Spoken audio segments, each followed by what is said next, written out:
کہ محمد صلی اللہ علیہ وسلم اپنی قوم میں نہایت باعزت آدمی ہیں اور ہم ان کی حفاظت کا خیال کرتے ہیں۔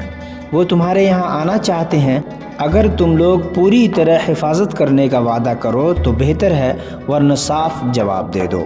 انصار نے کہا، ہم نے آپ کی بات سن لی۔ اب حضور صلی اللہ علیہ وسلم بھی کچھ فرمائے۔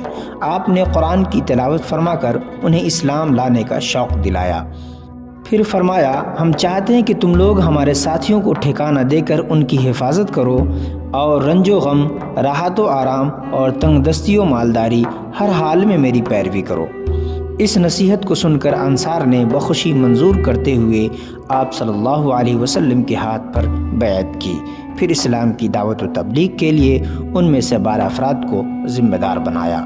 اسی کو دوسری بیعت عقبہ کہا جاتا ہے یا بیعت ثانیہ، بیعت عقبہ ثانیہ کہا جاتا ہے۔